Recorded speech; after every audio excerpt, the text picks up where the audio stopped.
हम्म। ठीक है, तो पहला चैप्टर तुम्हारा अकाउंटिंग का पार्ट है, उसको शुरू करते हैं। ठीक है, तो भाई अकाउंटिंग क्या होती है, पहले देखो American institute of certified public accountant क्या था यार। अकाउंट्स इंडिया से नहीं था, अकाउंट्स बाहर से आया है। कहाँ से आया है? अमेरिकन इंस्टीट्यूट से आया है। अब क्या बोला गया इसको, अकाउंटिंग उन्होंने क्या डिफाइन किया है, हमने बाहर से, याद रखो जो भी इंडिया में हुआ है लॉ तक बाहर से लिया गया है, हमारा लॉ नहीं, बस हम उसको मॉडिफाई किया गया है। तो यहाँ पे क्या है, अकाउंटिंग है, accounting is an art of recording, classifying, summarising in a significant manner in a terms of money.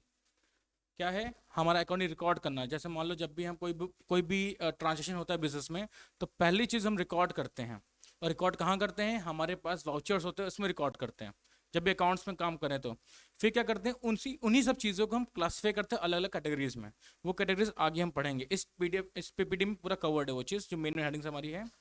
Summarise करते हैं, समराइज एट द एंड करते हैं ट्रायल बैलेंस के रूप में। ये समराइजिंग की बात कर रहे हैं, इसको हम बात करते हैं ट्रायल बैलेंस में। ये तुम पढ़ोगे थर्ड स्टेप पे। पहला स्टेप हमारा हमेशा होता है जर्नल वाउचर, होता है हमारा पहला स्टेप। जर्नल वाउचर के बाद आता है आपका लेजर, फिर आता है हमारा trial balance.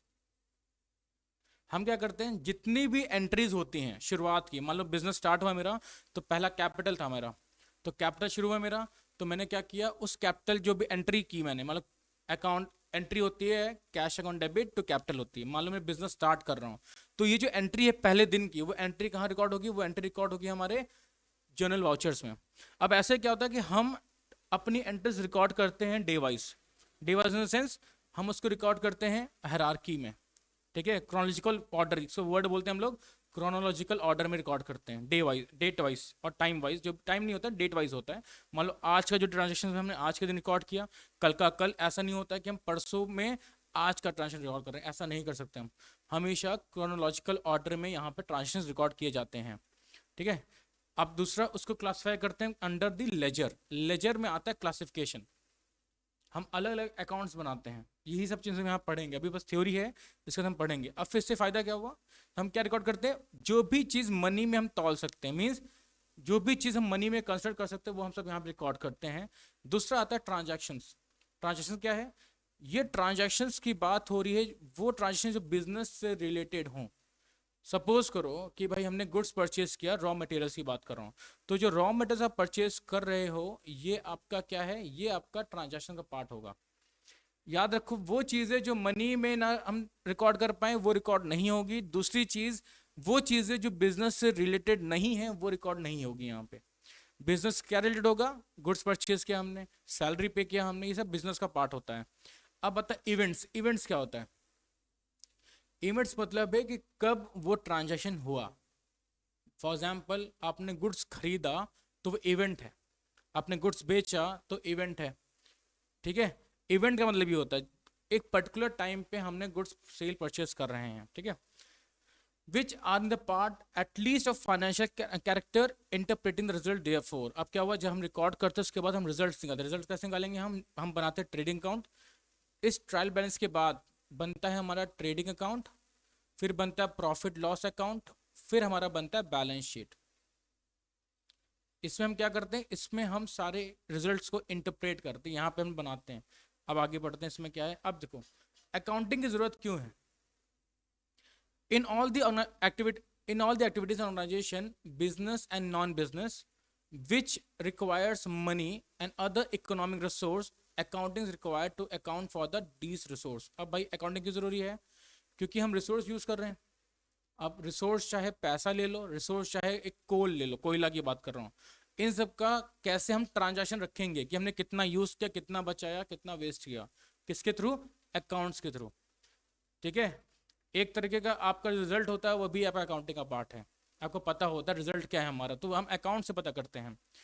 Now in other words, wherever money is involve, जहां पे पैसा इन्वॉल्व है, accounting is required to account for it.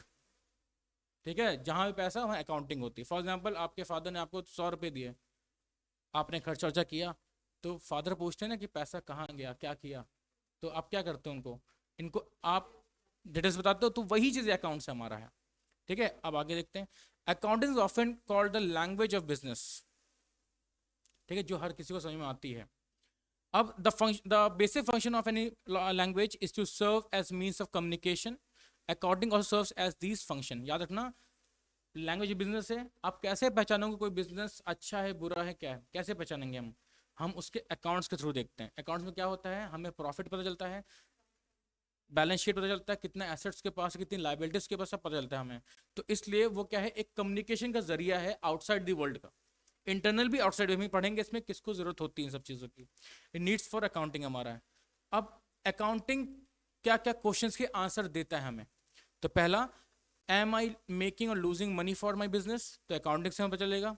How much I am worth, worth पता क्या होता है, वर्थ निकालने का, नेट वर्थ हम निकालते हैं, कैसे निकालते हैं, कुछ आइडिया क्या होता है। जैसे हम बोलते हैं ना विराट कोहली की नेटवर्थ इतनी है, शाहरुख खान की नेटवर्थ इतनी है, तो कैसे नेटवर्थ निकालते हैं हम लोग, कोई आइडिया नहीं ना। सुनो, नेटवर्थ का फॉर्मूला होता है हमारा टोटल एसेट उसके पास कितने हैं।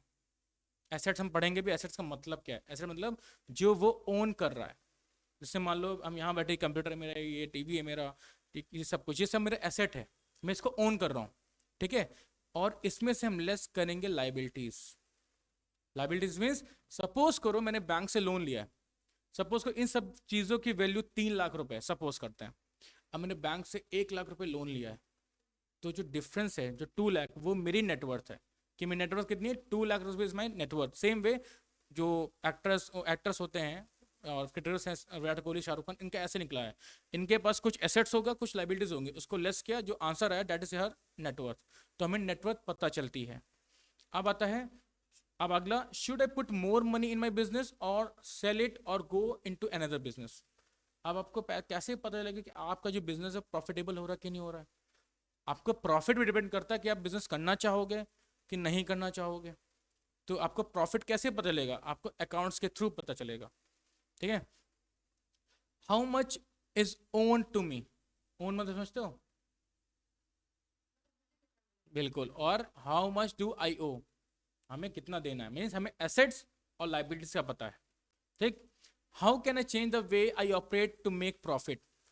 अब सपोज करो कि भाई आपको कैसे पता चलेगा कि आपकी जो ऑर्गेनाइजेशन है, जो बिजनेस है, वो एफिशिएंट है कि नहीं है। तो उसके लिए हम क्या करेंगे, हमें प्रॉफिट पता होगा। हम अगर देखेंगे हर साल प्रॉफिट इंक्रीज हो रहा है, दैट मीन्स हम पॉजिटिव वे में जा रहे हैं। अगर हम देखते हैं कि हमारा जो प्रॉफिट है वो कम हो रहा है, घट रहा है, तो नेगेटिव इफेक्ट है वो। तब उसके लिए हम क्या करेंगे, और बेहतर तरीका हम यूज करेंगे। क्लियर। अब अगला क्या आता है हमारा, ऑब्जेक्टिव्स ऑफ अकाउंटिंग। अब अकाउंटिंग क्यों की जाती है।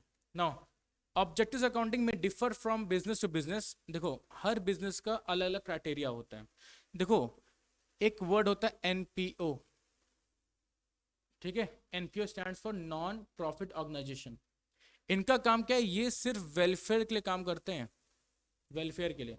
जितने भी एनजीओ है ना, वो सब एनपीओ होते हैं, ठीक है। तो उनको भी अकाउंटिंग करना जरूरी है, पर उनमें डिफरेंस ये होता है कि वो इनकम और एक्सपेंडिचर देखते हैं। हम लोग क्या देखते हैं, हम लोग प्रॉफिट लॉस देखते हैं, उनके में निकलता है सरप्लस जो अगले साल खर्च करेंगे, वहां पे प्रॉफिट नहीं होता। तो हर बिजनेस में अकाउंटिंग जरूरी है, depending upon their specific requirement. However the following are the general objectives of accounting. कुछ क्या है, पहला कीपिंग सिस्टमैटिक रिकॉर्ड, पहला ऑब्जेक्टिव हमारा होता है। दूसरा ascertaining the result of the operations, कि भाई जो आपका, सपोज करते हैं आपने गुड्स परचेज और सेल किया, तो देखना कि आपका जो बिजनेस रिलेटेड है, सपोज करो कि आप एक कॉटन के विक्रेता हो, कॉटन बेचते हो आप। तो अब क्या हुआ कि आप कॉटन के रॉ मटेरियल खरीदोगे, मैं कॉटन ही रॉ मटेरियल है, फिर आप उसको बेचोगे। तो आप देखोगे कि आपके बिजनेस में कॉटन के बेचने का जो आपका मेन बिजनेस है, उससे आपको कितना फायदा हुआ। तो उस फायदे को बोलते हैं हम ग्रॉस प्रॉफिट। याद रखना, जो बिजनेस से रिलेटेड जो फायदा हो रहा है, प्रॉफिट हो रहा है, that is called gross profit. अब आप लोगों को सैलरी दोगे, रेंट पे करोगे, बिजली का बिल भरोगे, तो इसके पास जो पैसा कटता है, उसके जो पैसा अमाउंट प्रॉफिट बचा, that is called net profit. वो आगे हर चीज में पढ़ोगे, स्कूल में पढ़ाया जाएगा ये चीज। अब ascertain the financial position of the business. अब फाइनेंशियल पोजीशन मींस नेटवर्थ की बात कर रहे हैं कि भाई अब देखो, सपोज करो तुम एक बिजनेस में शेयर में पैसा लगा रही हो। अब शेयर में पैसा लगाया तो तुम्हें कैसे पता चलेगा कि बिजनेस प्रॉफिटेबल है कि नहीं है। तो हमें कैसे चलेगा, उसके बैलेंस शीट से पता चलेगा, उसके इनकम स्टेटमेंट से पता चलेगा कि भाई दिखेगा भाई प्रॉफिट कमा रही है। अब ये भी देखना जरूरी है कि प्रॉफिट किस वे में कमा रही है। क्या उसके जो बिजनेस ट्रांजैक्शन हो रहे हैं उससे कमा रही है कि अदर वे से कमा रही है। तो इसके लिए आपको जब भी किसी बिजनेस को स्टडी करना होता है तो हम स्टडी कैसे करते हैं, थ्रू अकाउंट्स। ठीक है, अब देखो कुछ बिजनेस को मैंडेटरी होता है, फॉर एग्जाम्पल पब्लिक कंपनीज जो होती है ना उनको मैंडेटरी होता है अपना जो बैलेंस शीट है ना, बैलेंस शीट और प्रॉफिट लॉस अकाउंट पेपर में प्रिंट करते हैं हर साल। हर साल 31 मार्च के बाद 10 दिन में के अंदर वो हर साल अपना प्रिंट करते हैं पब्लिक कंपनीज कि उनका प्रॉफिट कहाँ से हुआ, लॉस कैसे हो रहा है, बैलेंस शीट। जब जाओगे ना गूगल करना मिल जाएगा कि भाई पेपर में कैसे प्रिंट आता है। ठीक है, अब अगला, पोर्ट्रे द लिक्विडिटी पोजीशन। अब बेटा लिक्विडिटी पोजीशन मतलब क्या होता है, लिक्विडिटी मतलब है कि कितनी जल्दी वो अपने एसेट्स को पैसे में बदल दें। मान लो कोई क्राइसिस आ गया कंपनी में। अब क्राइसिस आया, उसके क्या बोलते हैं, डेटर्स हैं, डेटर्स मीन्स जो डेटर्स मीन्स और क्रेडिटर्स। डेटर्स मीन्स वो उनको पैसा कैसे लेना है, क्या वो डेटर्स जो हैं और जो उनको पैसा किसी और को देना है। मान लो उधार पे मैंने सामान खरीदा, तो जिनसे मैं उधार में सामान खरीद रहा हूँ एज अ कंपनी, तो वो जो पर्सन है मेरे लिए क्रेडिटर कहलाएगा। और वहीं पे क्या मैं किसी बंदे को पैसा दे रहा हूँ उधारी पे, मतलब गुड्स बेच रहा हूँ उधारी पे, तो वो मेरे डेटर्स कहलाएगा। तो मुझे देखना है क्या वो जो डेटर्स है वो जल्दी से लिक्विडिटी में बदलते हैं, मीन्स कैश में बदल जाएंगे, तो वो देखना जरूरी है हमारा। दूसरा, क्या कंपनी के एसेट्स, जब कंपनी डूब रही होगी, क्या कंपनी के एसेट्स उनको पैसा चुका पाएगी जिन्होंने पैसा लगाया है कंपनी पे, वो भी लिक्विडिटी का मेन पार्ट होता है कि जो कंपनी के एसेट्स लिक्विड है कि नहीं है। लिक्विडिटी मतलब जो कैश में बहुत जल्दी बदल सकें। ठीक है, इसको लेता हूं, can be converted into cash. ठीक, अब बता, to provide information to various parties. Various parties कौन बोलते हैं हम लोग, हम बात कर रहे हैं सप्लायर्स की, हम बात कर रहे हैं शेयर होल्डर्स की, हम बात करें इंटरनल मैनेजमेंट की, एक्सटर्नल एनवायरनमेंट की, सबकी बात कर रहे हैं। जो लोग, देखो दो वर्ड्स होता है, एक वर्ड होता है शेयर होल्डर। ऐसा कंसेप्ट पता है शेयर होल्डर क्या होता है, शेयर्स खरीदते हैं, शेयर्स खरीदते हैं, ठीक है, शेयर्स का पार्ट होते हैं, ठीक है, शेयर्स के लिए। फिर एक वर्ड होता है स्टेक होल्डर्स। आप बच्चे लोग इसमें कंफ्यूज होते हैं। देखो स्टेक होल्डर्स वो पर्सन है जिनका इंटरेस्ट उस कंपनी के साथ है। जैसे मान लो मैं कंपनी का शेयर्स तो नहीं खरीद रहा हूँ, बट मैं कंपनी का सप्लायर, मीन्स मैं कंपनी को रॉ मटेरियल बेच रहा हूँ। अब बताओ कंपनी के लिए मेरे को अकाउंट देखना जरूरी है कि नहीं है, कॉमेंट लगाओ। मैं तुमसे बोलता हूँ तुम मेरे को 10 लाख रुपए दो, तुम क्या दे दोगे 10 लाख, क्यों, क्यों तुम्हें मेरे बारे में नहीं पता है, नहीं पता कुछ भी।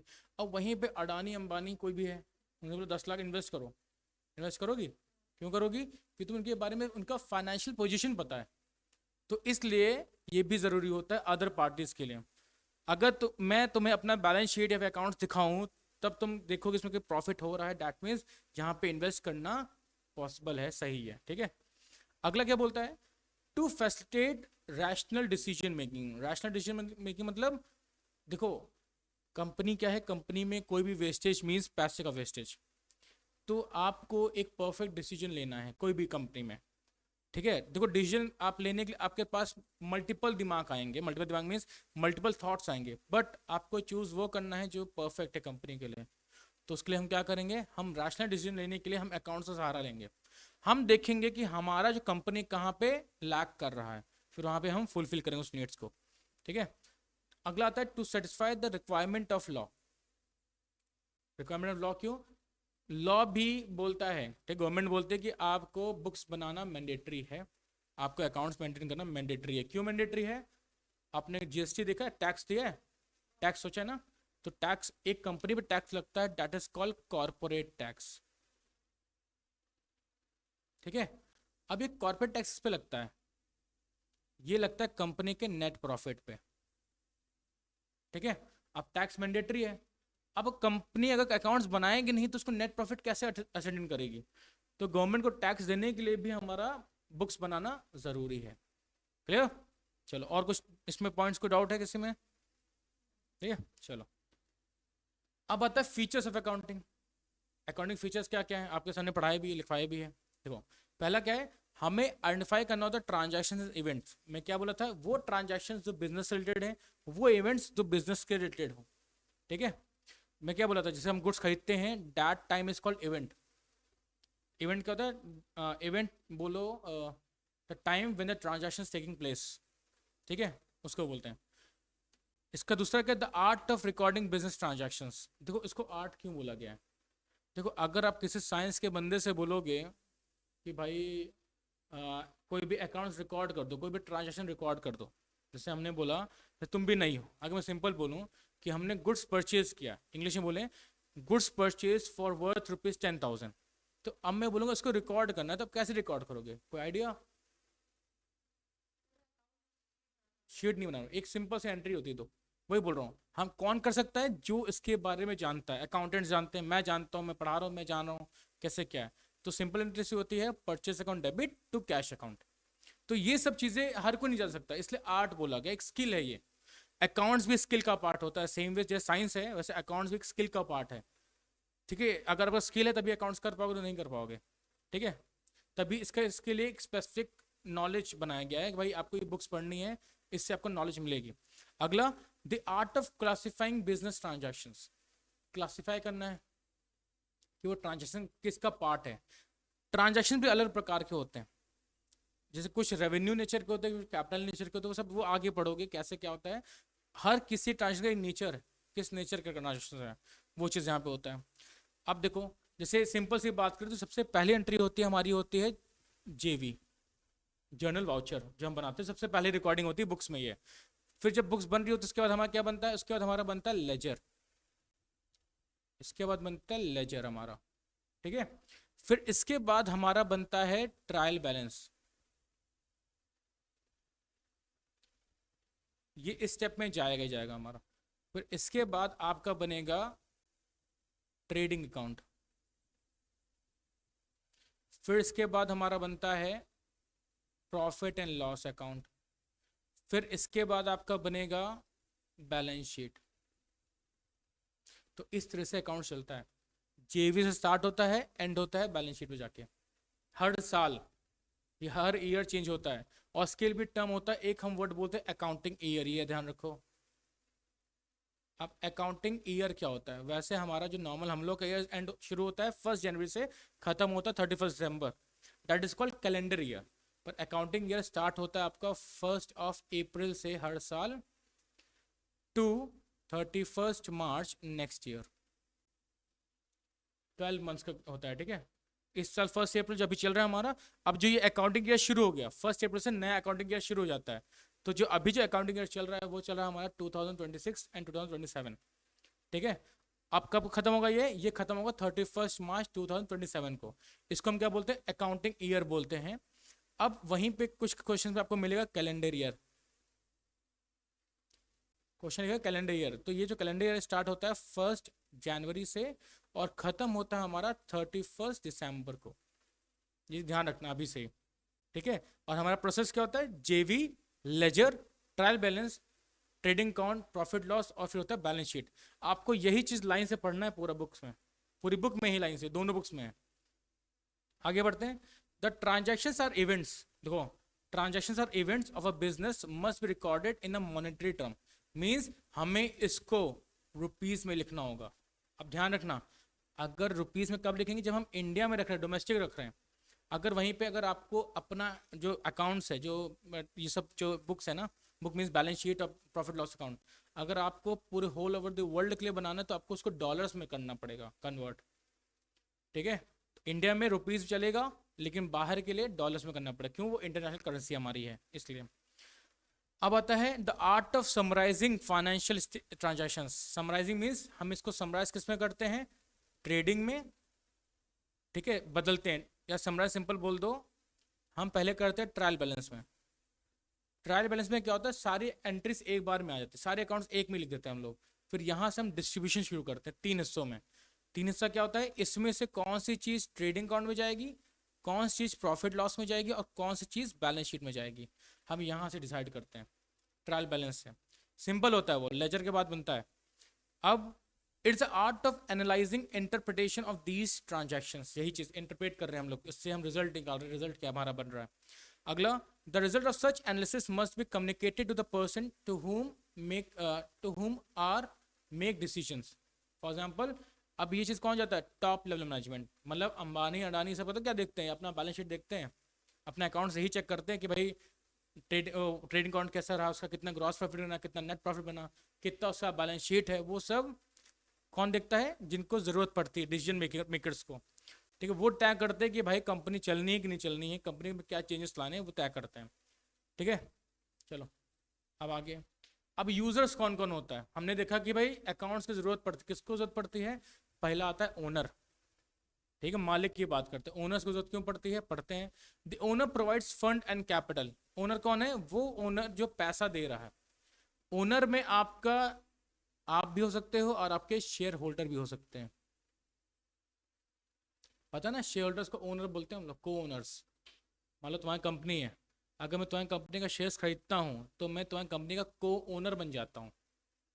ओनर मैं भी हूँ क्योंकि मैंने पैसा तुम्हें लगाया था कंपनी पे। ठीक है, इसलिए हमें भी जरूरत है।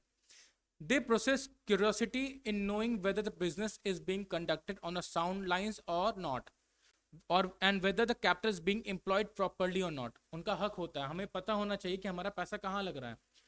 अच्छा, कभी एसआईपी सुना है, एसआईपी क्या है, एसआईपी म्यूचुअल फंड सुना है, क्या होता है म्यूचुअल फंड, किसमें इन्वेस्ट करते हैं हम लोग। देखो स, बताता हूँ, जैसे मान लो एक गुल्लक है ना, गुल्लक है, हर कोई इस गुल्लक में पैसे डाल रहा है, हर कोई।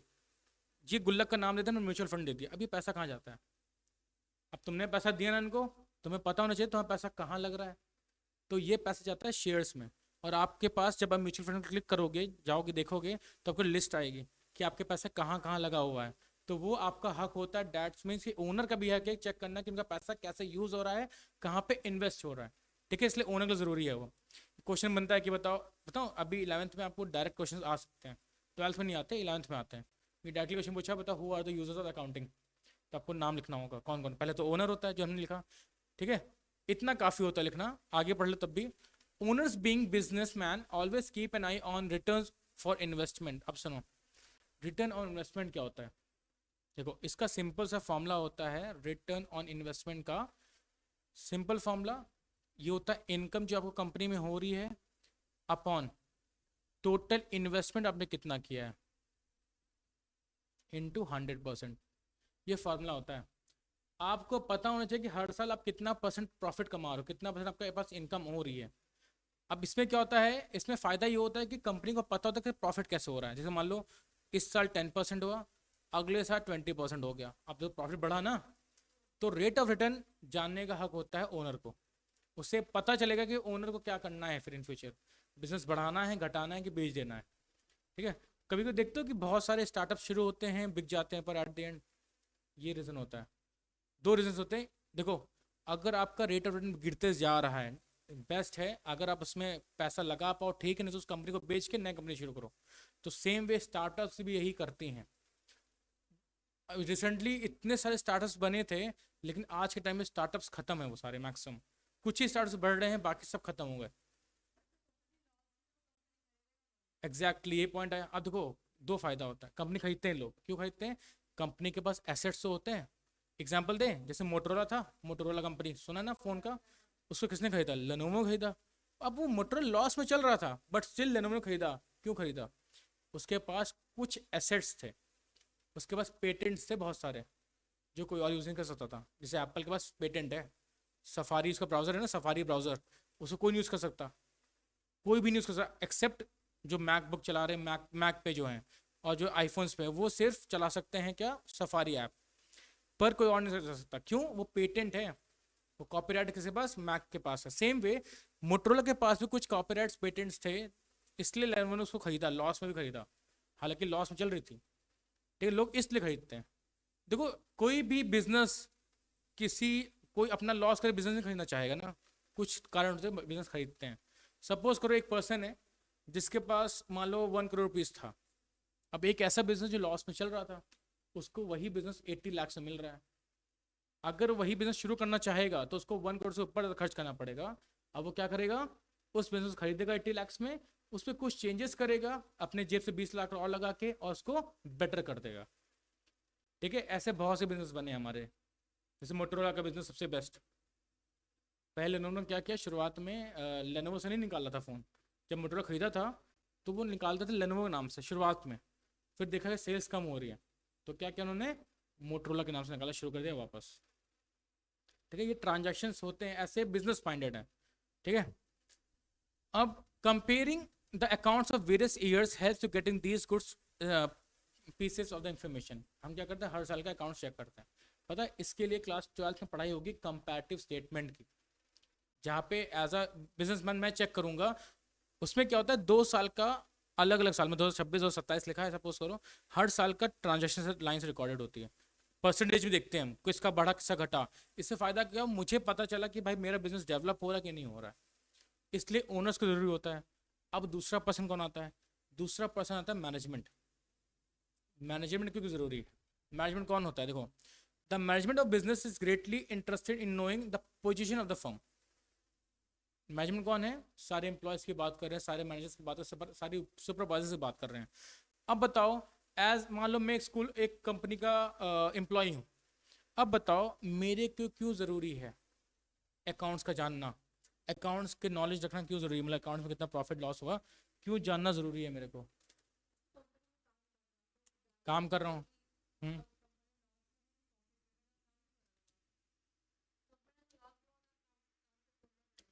एग्जैक्टली, कंपनी लॉस में डैट मीन्स कंपनी मेरे को सैलरी नहीं दे पाएगी टाइम पे, तो मैं क्या करूँगा, उस कंपनी से कटना शुरू कर दूंगा कि भाई मेरे को कंपनी काम नहीं करना, नया कंपनी ढूंढना है लॉस में। ठीक है, अब दूसरा, the accounts are the basis the management can study the merits demerits of the business activity. Thus management is interested in the financial accounting to find whether the business carried is on a profitable or not. The financial accounting is the eye and the ear of management and facilitate in the drawing future course of action further expansion। मतलब ये क्या बता रहा है, ये हमारा eye and ear of the management है, मतलब हमें नहीं कैसे पता चलेगा बिजनेस प्रॉफिट में, अकाउंट्स के थ्रू पता चलेगा, तब हम उस हिसाब से काम करेंगे। ठीक है, जैसे अभी आज के टाइम में बहुत सारे ले ओवर्स हो रहे हैं, ले ऑफ्स बोलते हैं, ले ऑफ्स नहीं, ले ऑफ्स बोलते हैं, ले ऑफ्स बहुत सारे हो रहे हैं। ले ऑफ का मतलब क्या होता है, पता क्या करते हैं, वो क्या करते हैं, अपने एम्प्लॉयज को बोलेंगे कि भाई अगले महीने से आने की जरूरत नहीं है, आप बैठो, जब आपको जरूरत पड़ेगी हम बुलाएंगे। अब उस टाइम पे सैलरी नहीं मिलती उनको, पेड ले नहीं होता, कुछ नहीं होता, वो क्या बोलते हैं, अभी कंपनी के पास काम नहीं है, आप रेस्ट करो, जब जरूरत होगा आपको बुलाएंगे, रिहायर करेंगे। तो ले बहुत हुए हैं इस बार, टीसीएस में हुआ, इन्फोसिस में, बहुत बड़ी कंपनीज हैं जिसमें ले हो रहे हैं। अब इससे इशू क्या होता है, ये अब लोग पहचान नहीं पाते हैं। देखो ले पता है किसका होता है, मेनली ले होता है मिडिल लेवल को, लोअर लेवल ले ऑफ नहीं होगा, क्यों, जिनको ज्यादा सैलरी दे रहे उनका ले ऑफ होता है, मैनेजर्स का ले ऑफ ज्यादा होता है, नीचे लेवल का नहीं होता। जैसे टीसीएस का ले ऑफ हुआ, मेरे most of the friends TCS में हैं, किसी का ले ऑफ नहीं हुआ, पर जो उनके ऊपर मैनेजर्स वैजर्स थे उनका ले ऑफ हो गया। ठीक है, क्यों, कंपनी को अपना कॉस्ट कटिंग करनी है। अब क्या हुआ, ड्यू टू एआई ये सब क्या हुआ कि भाई बिजनेस कम हो गए कंपनीज के पास। अब क्या हुआ, उस चक्कर में उन्होंने, उनके पास एक्सपेंस बढ़ रहा था, सैलरी पे करनी पड़ी, तो उसके लिए ले ऑफ्स कर दिया। तो ले ऑफ्स अगर हम कंपनी के पॉइंट से सोचे तो ले ऑफ्स गलत नहीं है। क्यों नहीं गलत, उनके पास प्रॉफिट नहीं तो क्या पैसे देंगे उनको वो।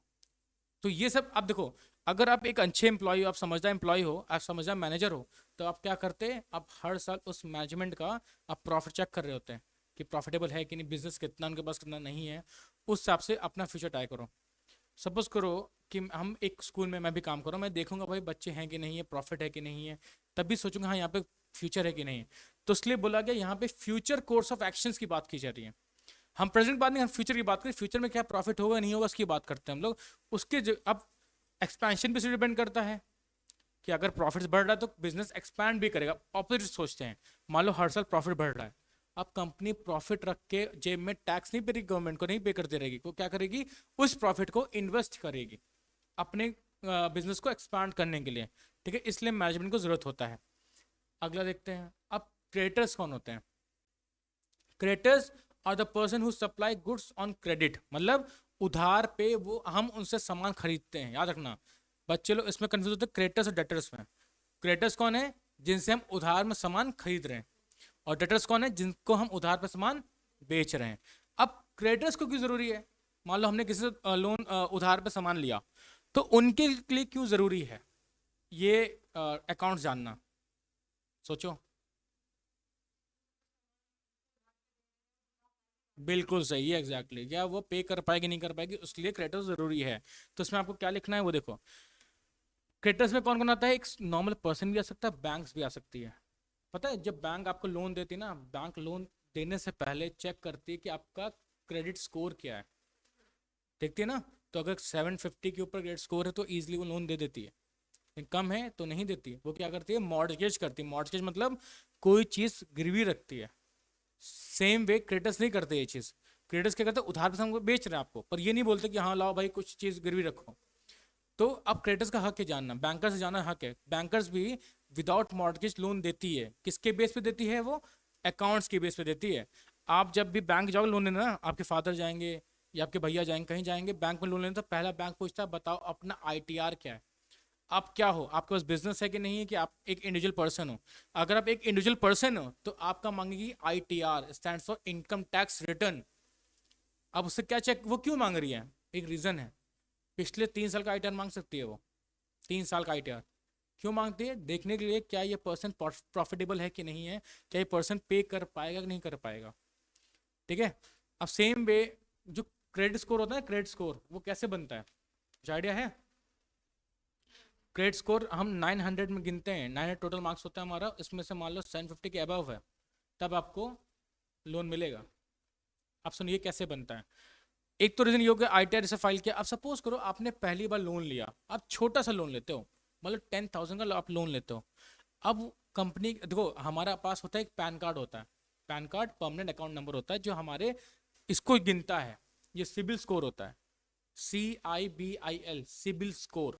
ये सिबिल स्कोर बोलते हैं, ये क्या चेक करता है कि भाई कि ये पर्सन ने कितना पेमेंट किया, टाइम पे पेमेंट करता है कि नहीं करता है। पता है, अब सुनो, अगर मान लो मैं टाइम पे पेमेंट कर रहा हूँ, वो 10,000 छोटा सा लोन लिया है मैंने, 10,000 रुपये का लोन लिया है बस, इन द फॉर्म ऑफ, मान लो मैंने फ़ोन को EMI पे लिया, 10,000 रुपये फ़ोन EMI पे लिया मैंने। अब वो ये इस पैन कार्ड से रिकॉर्डिंग होती है, क्या मैं इस फ़ोन का EMI टाइम पे कर रहा हूँ, कोई मेरा बाउंसिंग तो नहीं हो रहा, मीन्स कोई सा ऐसा EMI तो नहीं जो मेरा ओवर ड्यू हो गया। तो अगर ये चीज़ ट्रैक रखता है कौन, आपका पैन कार्ड ट्रैक रखा है। ठीक है, जैसे आपका पैन कार्ड नहीं होगा अभी, क्या है, नहीं है ना। अगर पैन कार्ड नहीं है, अभी कभी गूगल करो जाके चेक करो, तो आपका सिविल स्कोर जीरो दिखाएगा, कुछ दिखाएगा नहीं, एग्जिस्ट ही नहीं करते हो आप इसके इसके डेटा में, सिविल स्कोर के डेटा में एग्जिस्ट नहीं करते हो। तो पैन कार्ड आपको रिकॉर्ड करता है।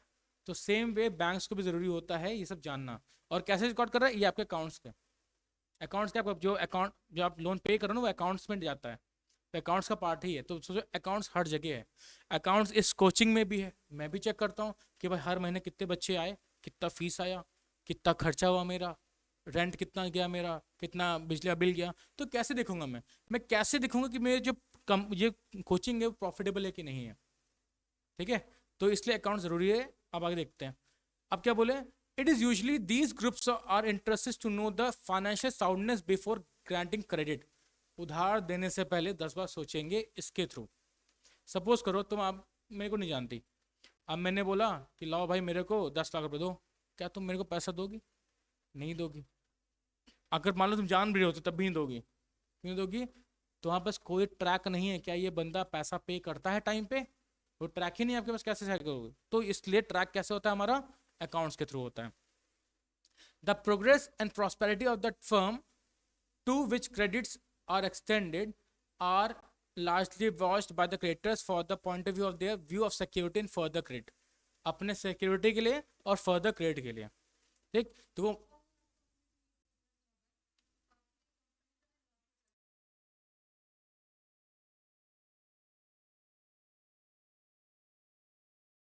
सबसे पहली चीज ब्रांड नेम देखेंगे हम लोग। ठीक है, ब्रांड नेम देखा हमने, तो जो ब्रांड नेम देखोगे और देखोगे हाँ भाई ये एग्जिस्ट करता है, मेरी जो क्लास है ऑनलाइन एग्जिस्ट करती है, तो उसके पास अगर चांसेस, उसके पास मान लो एक अच्छे बेटर टीचर्स हैं। ये ट्यूटर्स आपका नाम क्यों बोला गया, ये चीज़ ट्यूटर्स मीन्स कि यहाँ पे बहुत सारे अलग अलग टीचर्स हैं, अलग अलग तरीके के टीचर्स आते हैं पढ़ाते हैं। ठीक है, तो ये चीज़ देखेगा वो, और वो अब मैं क्यों लॉस में गया पहले ये चीज़ जानेगा वो। सपोज कर मैं लॉस में गया कि मैंने अच्छे टीचर्स नहीं रख पाया, अब क्या है, वो क्या करेगा, पहले ये चीज़ स्क्रूटनाइज करेगा कि क्यों लॉस में गया ये, उसको वो सही करेगा तब वो खरीदेगा।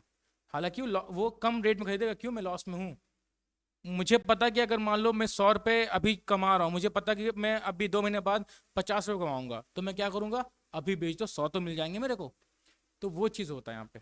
और वो पर्सन क्या करेगा, उसके पास मान लो 100 ही रुपए हैं अभी, और उसको पता है कि 100 के नीचे बिजनेस नहीं मिलेगा मेरे को, ठीक है, मे बी 2 महीने बाद कोई और खरीद ले इसको, तो क्या करेगा, पे करेगा तब, फिर वो क्या करेगा, उस चीज़ को सही करेगा, हाँ मॉडिफाई करेगा, क्योंकि देखो यहाँ हर चीज़ अवेलेबल हमारे पास है, हर चीज़ है, तो ऑल ओवर सब खरीद लेंगे। सेम वे कंपनीज भी करती है, कंपनीज इन एसेट्स के लिए खरीदती है और ब्रांडिंग के लिए खरीदती है। बिल्कुल हाँ, तब भी कंपनी, जैसे मान लो दृष्टि आई सुना है, दृष्टि IAS, विद्यापीठ, किसने खरीदा उसको, PW। क्यों, ऐसा क्यों, पता है क्यों, PW बहुत बड़ा ब्रांड है, उसकी जो डाइवर्सिफिकेशन बढ़ती जा रही है, ग्रोथ बढ़ती जा रही है, अब सबको पता है कि अगर उससे हम लड़ेंगे तो हम हार जाएंगे, इट्स बेटर उसको प्रॉफिट में बेच दो उसको।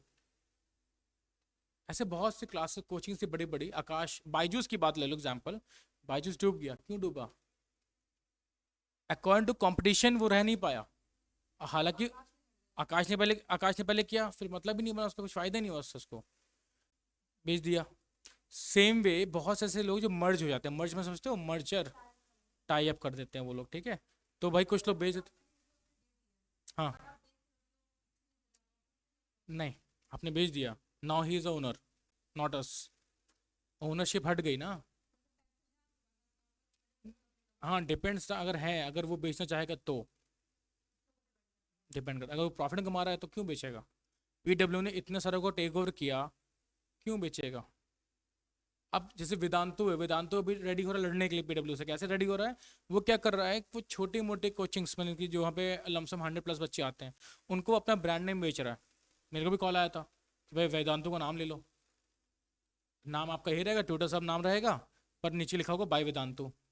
बात हुई थी मेरी, और नाम दिया, और बस के सडन फीस फीस भी नहीं ले रहे ज़्यादा, वो कम ले रहे हैं, बट मैं तब भी नहीं लिया, क्यों, उससे क्या होगा, मैं हर चीज़ जैसे मैं अपना सॉफ्टवेयर यूज़ कर रहा हूँ, सारा चीज़, ये सब चीज़ चेंज हो जाएगा, ये सब वेदांतों के नाम से होगा। अब उससे मैंने क्या किया, अपने बताओ, मेरा नुकसान क्या होगा इसमें, एग्जैक्टली नाम खत्म, इसलिए कोचिंग से निकलना, अपना स्टार्टअप करना मेरा मेन काम था।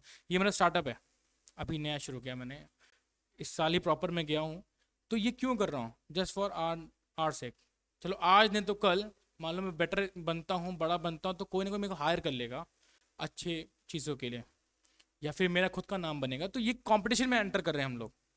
तो ये क्या शो करता है, ये शो करता है आप कॉम्पिटेंस हो कि नहीं हो। अगर आप कंपटीशन में नहीं रह सकते तो आपको बिजनेस बेचना पड़ेगा, अगर रह सकते हो तो यू हैव टू सर्वाइव। याद रखो, जब भी कोई बिजनेस स्टार्ट होता है, सबसे पहला काम हो सर्वाइव करो उसको, एक टाइम पे सर्वाइव कर लिया उसने, तब एक टाइम में प्रॉफिट कमाता है, जब पैसे आएंगे तो मैं ग्रोथ होगी, जब मैं प्रॉफिट कमाऊंगा अच्छा वाला, तो मैं ग्रोथ कैसे करूंगा, मैं तब जाके अपनी क्लासेस बाहर कहीं खोलूंगा, अच्छे लोकेलिटी में खोलूंगा, पर मेरा भी पहला काम क्या है, टू सर्वाइव, ठीक है, तो बिजनेस को हमेशा करना होता है, और सर्वाइवल के लिए मेरे को अपने अकाउंट्स दिखाना है, अपने अकाउंट्स बनाना पड़ेगा, मुझे देखना है, मेरा एक बैलेंस शीट बनी हुई है प्रॉपर, कि कितने बच्चे आते हैं, कितना क्या है, कितना प्रॉफिट हुआ, कितना लॉस हुआ, ऑनलाइन ऑफलाइन सबकी बात होती है यहाँ पे, तो वो हर कोई करता है।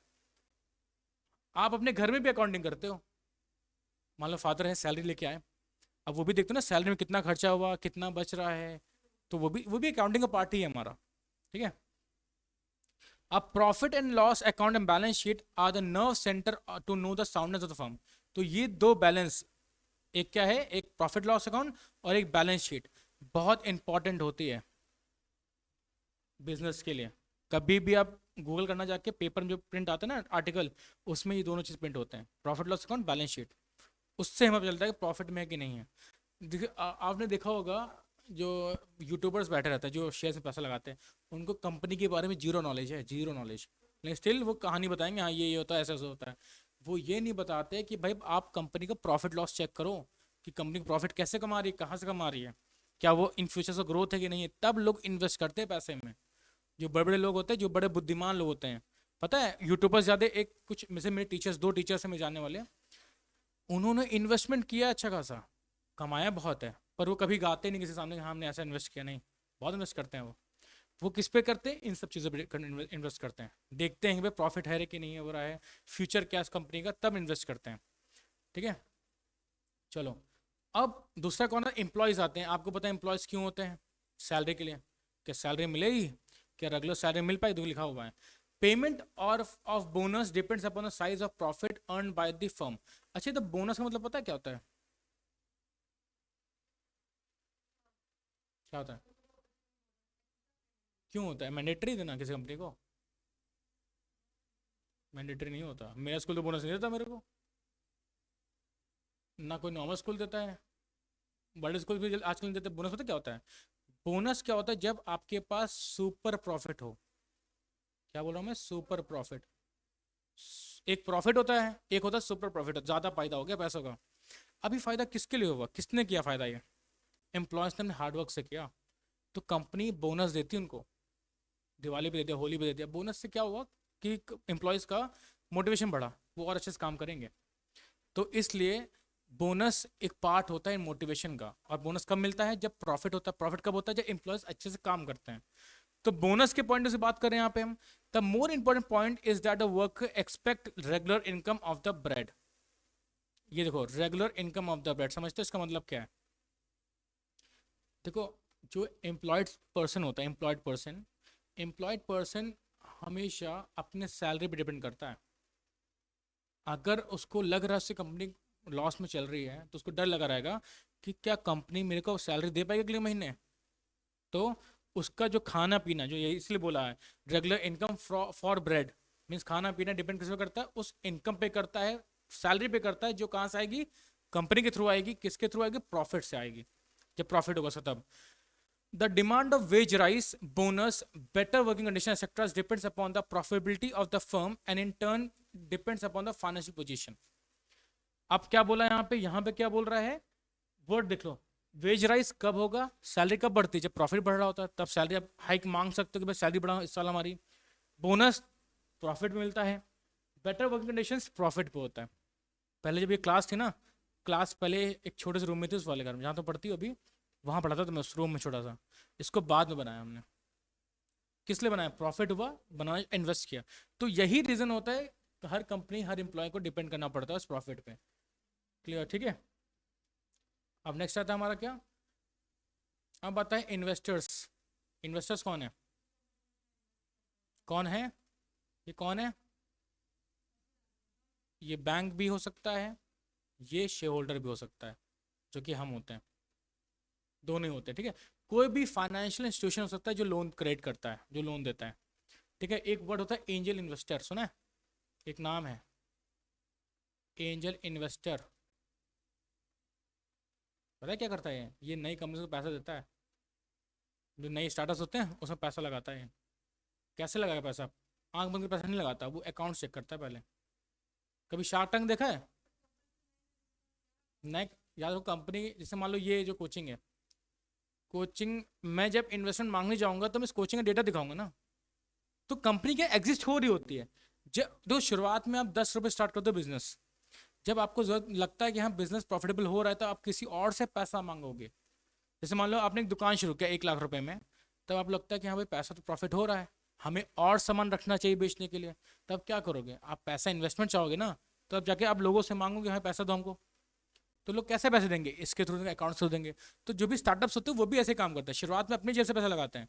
जब लगता है उनको बट प्रॉफिट होने वाला हो रहा है, होने जाएगा, या फ्यूचर में प्रॉफिट होगा ही होगा, तब वो इन्वेस्टमेंट मांगते हैं। जो शार्क टैंक्स है, देखा ना शार्क टैंक, उसमें लोग पैसा इन्वेस्ट वो लेते हैं ना, इक्विटी लेते हैं 2% 3% के लिए। तो कैसे लेते हैं? ऑलरेडी वो एग्जिस्ट कर रही कंपनी, बस वो अपना बिजनेस एक्सपैंड करने के लिए इन्वेस्टमेंट चाहते हैं।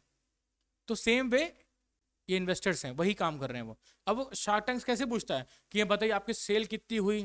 पूछते थे ना। तो यही रीजन है यहाँ पे। अब the prospective investors who wants to invest their money in the firm of course wish to see the progress and prosperity of the firm. देखो, कोई भी इन्वेस्टर नहीं चाहता कंपनी लॉस में जाए, हर इन्वेस्टर चाहता है कंपनी प्रॉफिट में रहे, तभी तो पैसा मिलेगा। तो इसलिए यहाँ पे बोला गया before investing their amount by going through the financial statement of the firm, इसके थ्रू वो चेक करते हैं। देखो, कोई भी नया स्टार्टअप होगा, कोई स्टार्टअप को जानता नहीं है, कोई भी स्टार्टअप को जानता नहीं है, वो क्या करता है? वो पहले चेक करता है अकाउंट्स, तब वो पैसा विश्वास करता है हाँ प्रॉफिटेबल है कि नहीं है। कभी शार्क टैंक देखना ध्यान से, उसमें क्लियर पता चलेगा तुम्हें कैसे वो अपना दिमाग लगाते हैं। उनके पास बैलेंस शीट होती है, सामने रखी होती है कंपनी के बारे में, तब वो पैसे लगाते हैं ना। वो पूछते भी साथ साथ में वो, वो क्वेश्चन देखो, क्रॉस क्वेश्चन करते हैं, क्रॉस क्वेश्चन। वो इन्वेस्टर के पॉइंट ऑफ समझ जाओगे तुम कैसे उनको जरूरत है। एग्जैक्टली हाँ, जब फायदा कब होगा, जब प्रॉफिट होगा। कैसे प्रॉफिट होगा, जब वो देखेगा कि आखिरी 3 साल सेल बढ़ ही रही है। सेल जब बढ़ती है ना तो प्रॉफिट बढ़ता है हमारा। ठीक। This is to safeguard the investment for this group is eager to go through the accounting which enables them to know the safety of the investment। ठीक है, क्लियर है मतलब।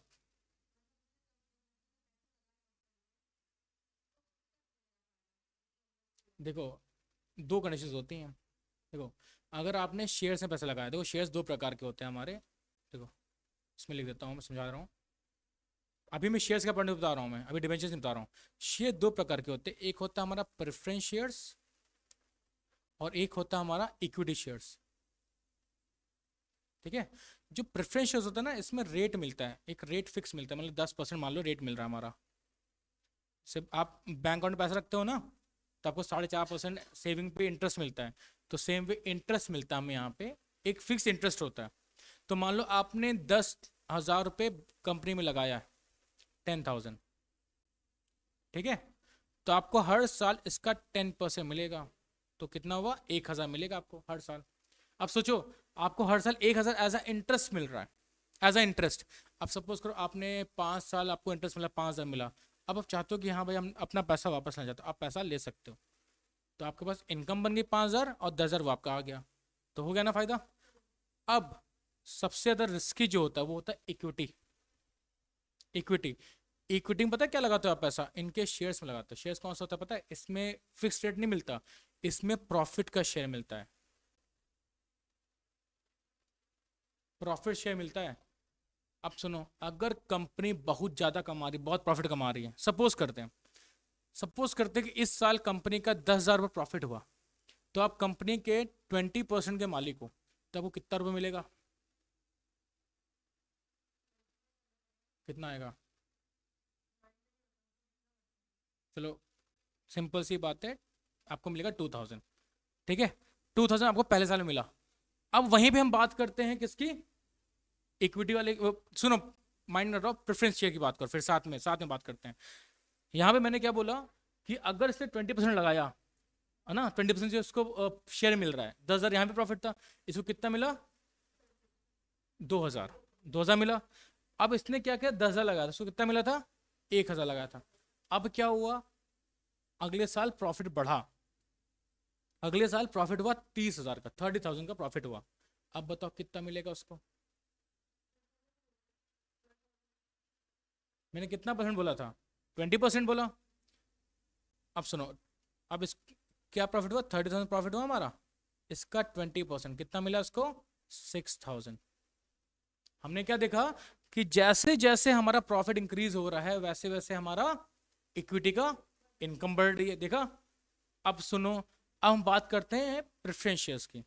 अब प्रेफरेंस में क्या हुआ, उसको तो फिक्स्ड ही है ना, 10,000 1,000 है, फिक्स रहेगा, कोई चेंज नहीं कर सकते। अब ये फायदा होता है, इक्विटी में चेंज कर सकता हूँ।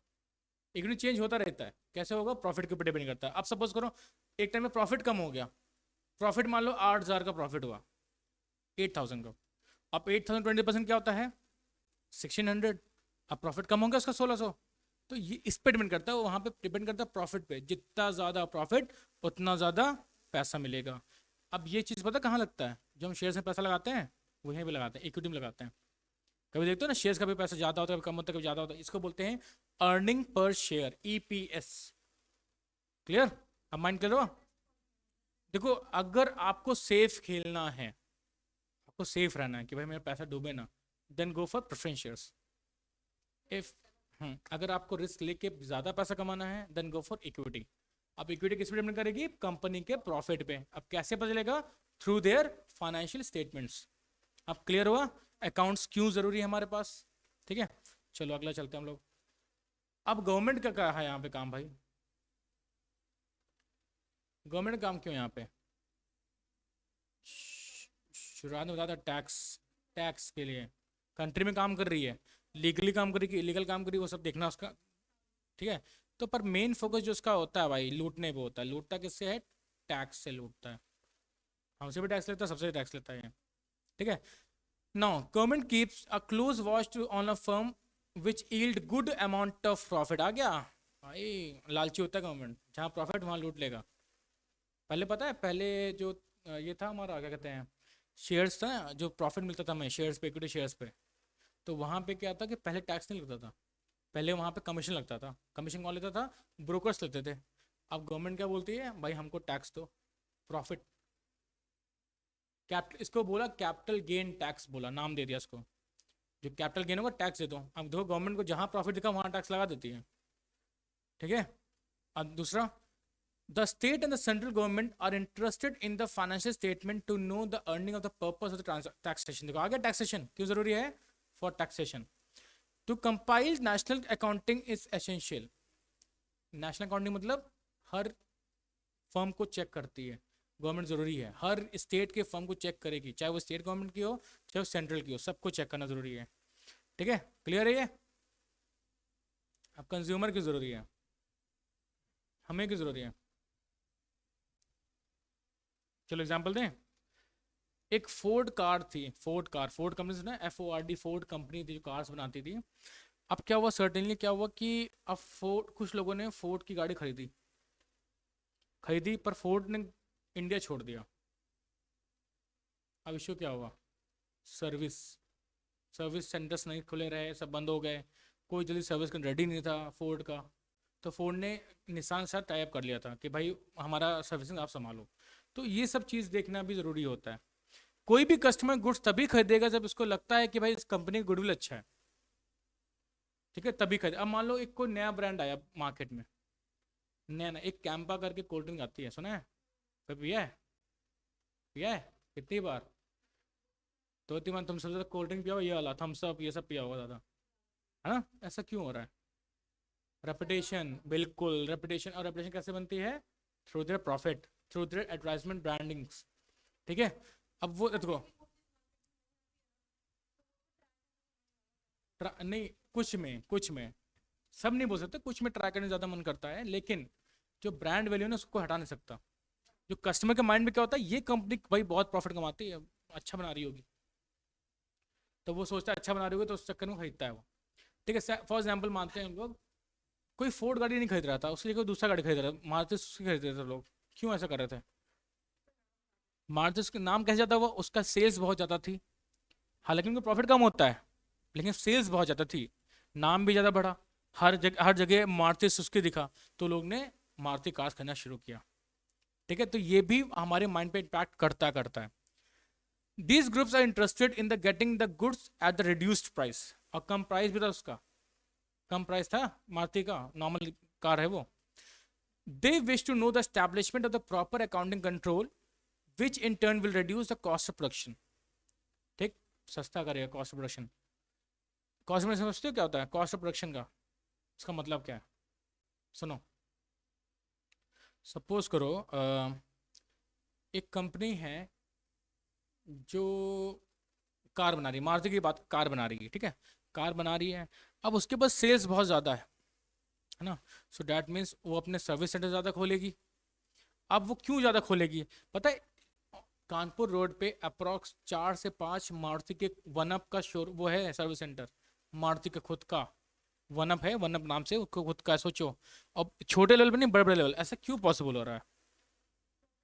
प्रॉफिट हो रहा है प्लस उसके पास सेल्स बहुत ज़्यादा है, तो आफ्टर सेल सर्विस उसके ऊपर हैवी है, तो उससे उनका फ़ायदा क्या हुआ, उनका ये फ़ायदा हुआ कि उनका जो कॉस्ट कम ही रह रहा है, ठीक है। मतलब कार सारी वहाँ पे सर्विस हो रही कार्स की, भाई एम्प्लॉय लिमिटेड है, कार्स बहुत सारी डिमांड में है सर्विसिंग के लिए, तो वहाँ पे एक फ़ायदा हुआ कंपनी का ना, कि कॉस्ट ऑफ प्रोडक्शन कम हुआ।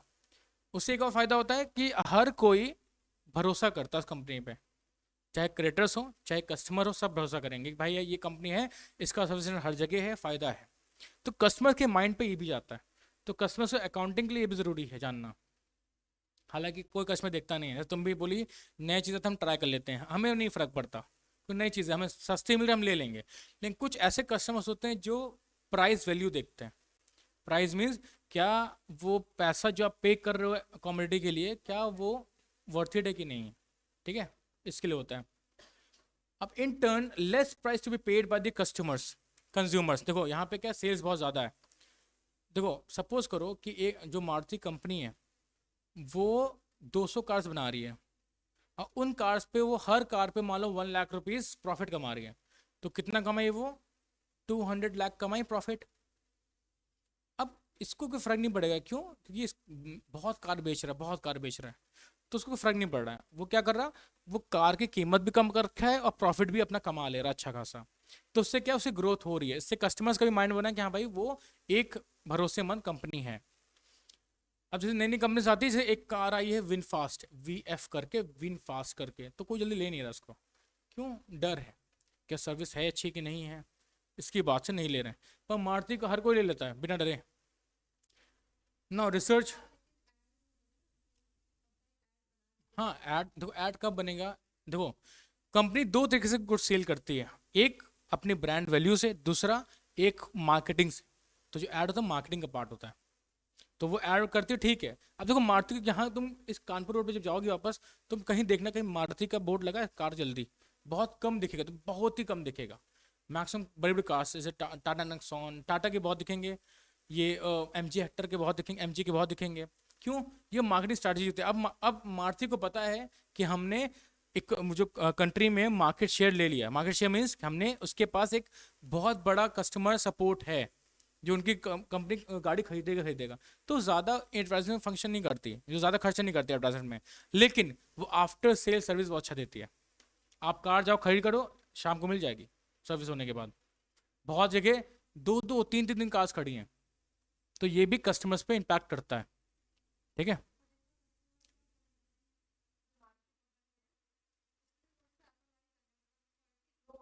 हाँ क्वालिटी लो की, क्योंकि कॉस्ट ऑफ प्रोडक्शन भी देखा ना हमने, कॉस्ट ऑफ प्रोडक्शन की बात कर रहा है वो अपने अपने।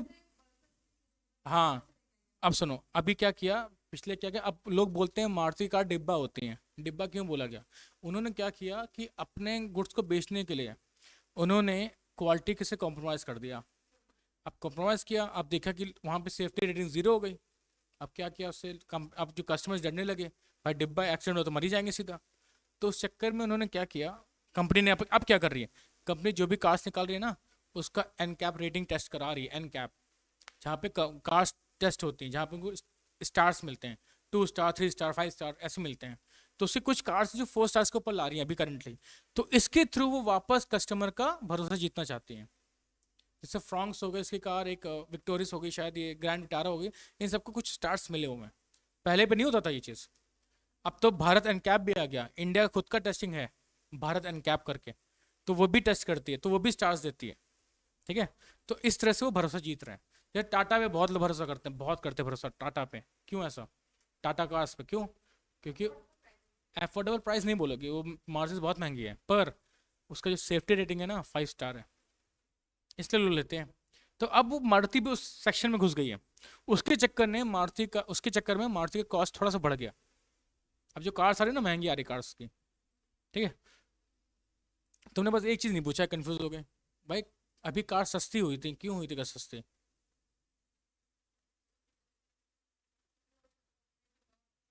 कंपनी लॉस में नहीं थी, पता क्या था कि अब कार्स नहीं बिक रही ज़्यादा, क्यों? टैक्स बहुत हाई था, तो गवर्नमेंट टैक्स काटा, कार्स बिके। कार्स बिक रहे हैं, लेकिन पेट्रोल में एक्साइज ड्यूटी कम हुई थी। पेट्रोल सपोज को 95 में चल रहा है अभी, गवर्नमेंट ने एक्साइज ड्यूटी कम कर दी थी, लेकिन पेट्रोल प्राइस उतने का उतना ही है।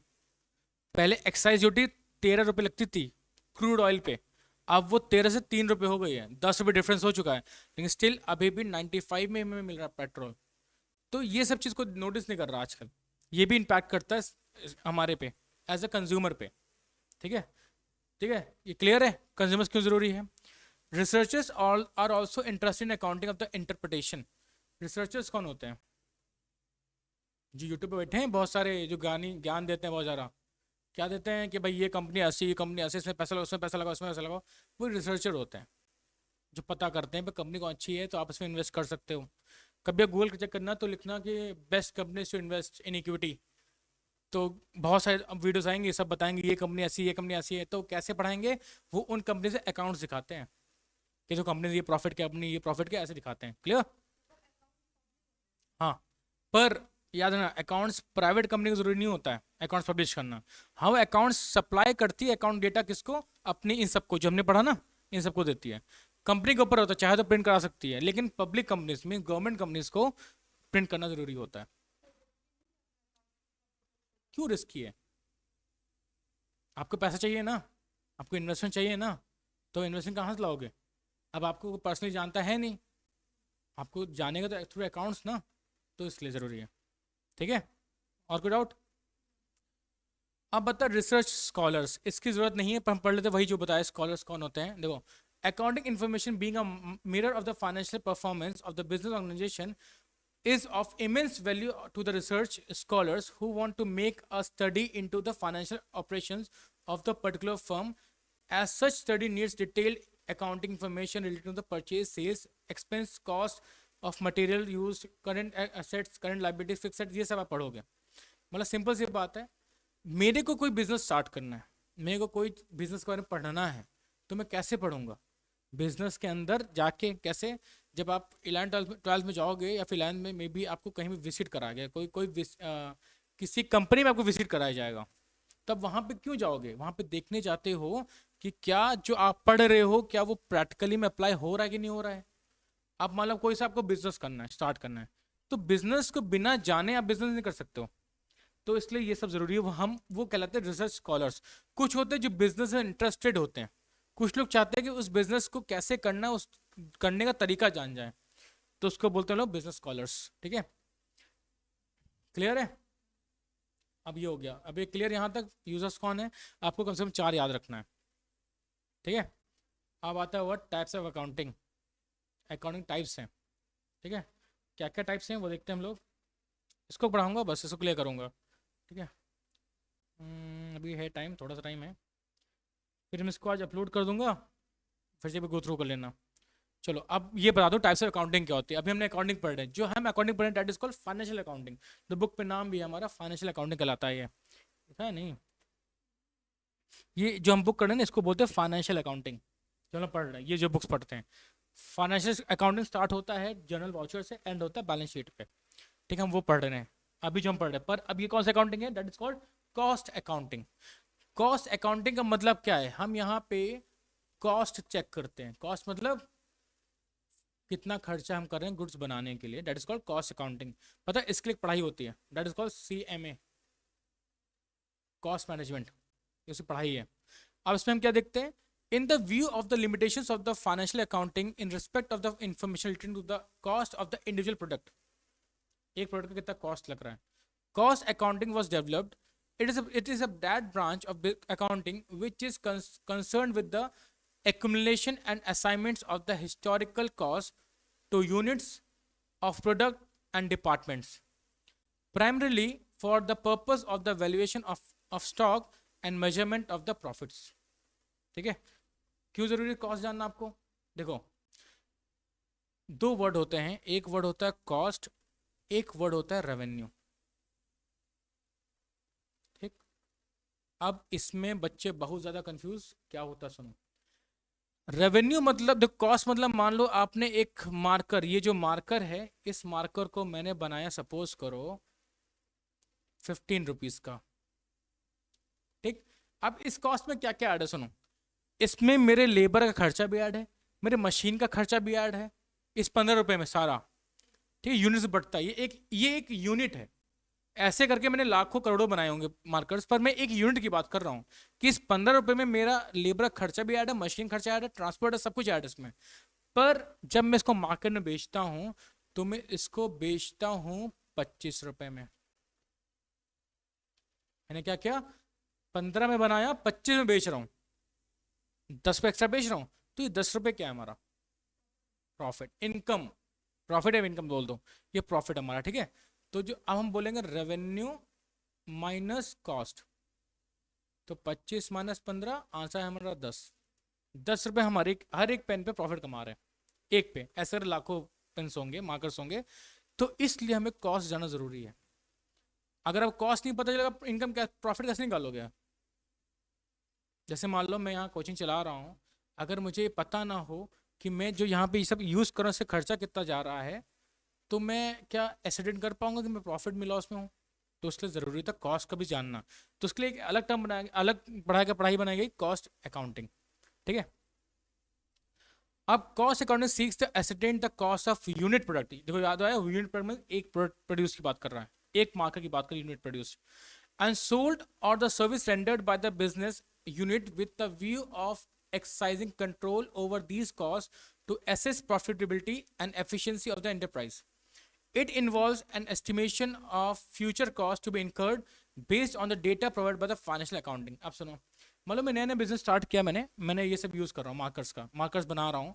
तो अब मैं शुरुआत देखा कि अब मैं अपना प्रॉफिट कैसे मैक्सिमाइज कर सकता हूँ। मतलब कि मान लो मेरे को इसको 25 में बेचना है, लेकिन मुझे प्रॉफिट 10 की जगह 12 चाहिए, तो मैं क्या करूँगा? मैं क्या करूँगा बताओ? कम कर देंगे, उल्टा क्यों बोल, कम कर देंगे कॉस्ट हम। पहले 15 रुपये था, मैंने क्या बोला, मेरे को 25 रुपये ही बेचना है, उसको रेवेन्यू 25 ही होना चाहिए मेरा, पर मेरा जो प्रॉफिट है वो 10 की जगह 12 रुपये होना चाहिए। तो कॉस्ट कम करूंगा ना मैं, कॉस्ट पहले 15 थी, मैं 13 करूंगा उसको। तो उसके लिए क्या करूंगा, उसके लिए मुझे नॉलेज होनी चाहिए मेरा। देखूंगा कि मैं कहीं पे एक्स्ट्रा खर्चा तो नहीं कर रहा हूँ, कहीं पे मैं खर्चे को ओवरलैप तो नहीं कर रहा हूँ। तो वो चीज़ कहाँ से पता चलेगा हमें? कॉस्ट अकाउंटिंग से पता चलेगा। तो उसके लिए अलग ब्रांच बनाएंगे, that is called cost accounting. अब अगला देखते हैं हम लोग। अब आता है मैनेजमेंट अकाउंटिंग क्या होता है। ये भी अकाउंटिंग बनाएंगे, that is called management accounting. इसमें क्या हुआ, it is accounting of management. In other words, the presentation of the accounting information in such a way as to assist management in creation of policies and the day-to-day operations. मतलब देखो, कभी कदार, जैसे मान लो example लेते हैं, मैंने बोला तुम मेरे लिए क्लास 12 के अकाउंट्स की बुक ले आओ, है ना, वो इस रूम में कहीं रखी है। अब तुम क्या करोगी, तुम ढूंढोगी हर जगह ढूंढोगी। उससे क्या हुआ, तुमने अपना टाइम वेस्ट किया। याद रखो, अगर कंपनी में टाइम वेस्ट, दैट मीन्स आपका कॉस्ट बढ़ रहा है। अगर मैं बोलूँ उस कोने में वो जो रैक है उसमें रखी है, तब आप तुरंत जाओ, तुरंत लेके आओगे, इससे क्या आपका मूवमेंट कम हुआ। तो ये सब मैनेजमेंट का पार्ट है। मैनेजमेंट को पता होना चाहिए कि कहाँ पे वो एम्प्लॉयज़ का मूवमेंट कम करे, एम्प्लॉयज़ से ज़्यादा प्रोडक्शन निकाल पाए, मतलब कि प्रोडक्टिविटी ज़्यादा निकाल पाए, उसके लिए करते हैं। फॉर एग्जाम्पल बात करते हैं, आजकल क्या होता है कि कंपनीज में ट्रैकिंग डिवाइस लगा है, कि देखता है कि जो एम्प्लॉय बैठ के काम कर रहा है कितनी देर काम कर रहा है वो, तो जितनी देर बंदा बैठा रहेगा उतनी देर काम करेगा, मानना ये होता है। ठीक है, तो इसलिए क्या है, वो मैनेजमेंट का पार्ट है। तो पता होना चाहिए मैनेजमेंट को, भाई कितना खर्च, कैसे मैनेजमेंट हम करना चाहिए जिससे कि हमारा कॉस्ट कम हो जाए। ठीक है, it covers all the arrangement and combination or the adjustment of traditional information to provide a chief executive with the information from which he can control the business. आगे एग्जांपल, वो पता करेगा कि भाई कहाँ लैक हो रहा है, फिर वो किसको बताएगा, जाके सीईओ को बताएगा। CEO stands for chief executive officer, जिसका काम है मेनली मैनेजमेंट देखना कंपनी में अच्छे से, कि जो प्रोडक्शन, जो प्रोसेस हो रहा है स्लो है कि तेज है, कैसा है। अब आता है information about funds, cost and profit etcetera. Management accounting is not only confined to the area of cost accounting but also covers other area such as capital expenditure decision, capital structure decision और dividend decision. देखो, capital expenditure मतलब क्या होता है। Suppose करो कि company को goods बनाना है, अब उसको मशीन चाहिए। अब मशीन पे जो खर्चा हम करते हैं उस मशीन को एक्वायर करने के लिए, that is called capital expenditure. हमने लैंड, जमीन लिया, वहां पे फैक्ट्री लगाने के लिए, that is called capital expenditure. वो एक्सपेंडिचर जो हमारे कैपिटल को बना रही हो, जो हमारे एसेट्स को बना रही हो, लॉन्गर टर्म समय वाला नॉन करेंट एसेट्स को बना रही है, वो सब हमारा क्या होता है, मैनेजमेंट का पार्ट होता है। वहां से डिसीजन यहीं से ले जाता है, अकाउंट से। ठीक है, कैपिटल स्ट्रक्चर क्या होता है, देखो कंपनी के पास दो ऑप्शंस होता है, या तो वो शेयर्स इश्यू कर ले या तो वो लोन ले ले। तो ये कैसे पता चलेगा उसको लोन लेना है कि शेयर्स इश्यू करना है? पता है कहाँ पढ़ोगे तुम, ये क्लास 12 में पढ़ोगी, बीएसटी के सेकंड हाफ में। बीएसटी की दो बुक्स हैं, सेकंड बुक में फाइनेंशियल मैनेजमेंट का चैप्टर है पूरा, उसमें ये चीज़ क्लियर होगा माइंड। अभी सिंपल याद रखो कि कंपनी में दो ऑप्शंस होते हैं, या तो वो इक्विटी, या तो खुद से पैसा लगा ले ओनर्स कैपिटल, या तो बोरोड कैपिटल लगाए। तो उसके लिए भी पढ़ाई करनी जरूरी है हमें, कि कब लगाएंगे हम, आपको लोन लेना कब सही होता है, वहाँ उस चैप्टर में पढ़ोगे। अभी बस याद रखो, यहाँ पे हेल्प करता है ये। अगला क्या था, फाइनेंशियल अकाउंट, जो आप ये पढ़ रहे हो, ये हम पढ़ रहे हैं, हम लोग को इसे यही पढ़ना है हमें इस साल। ठीक है, अब इसमें ज़्यादा क्या, ये हमारा ABCD है, अकाउंटिंग का बेस है। ये अगर आपने अच्छे से नहीं पढ़ा तो आगे नहीं पढ़ पाओगे कुछ भी, आपको CA करना है तो नहीं कर पाओगे। ये बेस है हमारा, ABCD अभी बताऊंगा, अभी मैं क्लास के बाद बता दूंगा कैसे क्या होता है, एग्जाम्पल समझाऊंगा। Financial accounting, the accounting system concerned only with the financial state of the affairs and the financial result of the operations. Means business कैसे हो रहा है, क्या हो रहा है, कितना प्रॉफिट कितना लॉस है, वो यहाँ से पता चलता है हमें. It is original form of accounting. तो ओरिजिनल फॉर्म क्यों बोला गया, क्योंकि सबसे पहला स्टेप होता है हमारा ये financial accounting. It is mainly concerned with the preparation of financial statement for the use of outsiders like creditors, debenture holders, investors and financial institutions. सबसे पहली पढ़ाई इसलिए कराई जाती है, इसके बगैर बाकी मैनेजमेंट नहीं पढ़ पाओगे, अकाउंट्स नहीं पढ़ पाओगे. जैसे कॉस्ट अकाउंटिंग देखी हमने, मैनेजमेंट अकाउंटिंग देखी, विदाउट इसके पढ़े हम वो सब नहीं पढ़ पाएंगे. ये ज़्यादा ज़रूरी है हमें. ठीक है, बस. अब ये बुक कीपिंग का मैं नेक्स्ट क्लास में कराऊंगा, अभी इतना पढ़ो, बहुत ज़्यादा हो गया. ठीक है, अब बताओ कोई डाउट आया इसमें से? क्लियर है सब? श्योर?